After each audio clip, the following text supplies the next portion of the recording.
Et je vous souhaite la bienvenue à la conférence Vieillir n'est pas une fatalité. La naturopathie, c'est l'art de maintenir les gens en bonne santé. Pourquoi accepter les kilos, le cholestérol, la tension, le teint terne, les articulations encrassées, la visite chez le médecin comme des conséquences inévitables de l'âge, mais refuser de modifier son mode de vie, ses habitudes et son alimentation? Il faut savoir que ce qui compte, c'est de prendre en importance l'espérance de vie en bonne santé. C'est-à-dire en bonne santé, c'est-à-dire sans maladie ni médicaments. Parce que souvent dans les médias, on nous parle de l'espérance de vie classique. Sauf que si, par exemple, là, vous voyez, l'homme, l'espérance de vie en bonne santé, c'est-à-dire avec toutes ses facultés, c'est 62 ans. Ça veut dire qu'en gros, hein, à partir de 62 ans, il ne profite plus de la vie, mais il ne va mourir qu'à 79 ans. Donc vous imaginez, ça fait, j'exagère, mais ça fait presque 20 ans.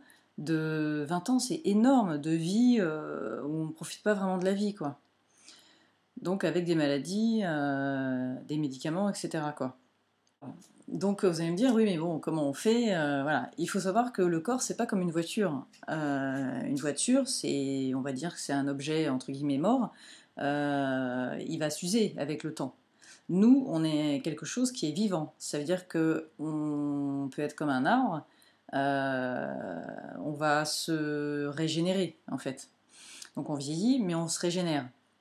Donc la plupart des cellules du corps humain ont moins de 2 ans. Ce qu'il faut quand même savoir, c'est qu'en gros, on mange un peu trop, quand même. Donc on a la même structure de repas que ceux qui travaillaient 8 heures par jour au champ, alors que nous, on est assis 8 heures par jour au travail, ou éventuellement devant la télévision, ou en voiture. Donc manger un peu chichement permettrait de vivre mieux. Donc c'est effectivement les résultats de certaines études qui ont été faites. Considéré comme une activité physique pour la naturopathie, il faut être essoufflé un peu et avoir un tout petit peu et transpirer un peu. Là, vous êtes en activité physique.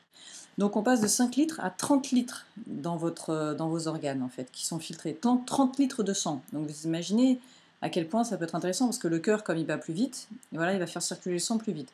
Si vous restez tous les jours, toutes les semaines avec vos 5 litres de filtrés, ben finalement ça devient une espèce de marécage dans votre corps.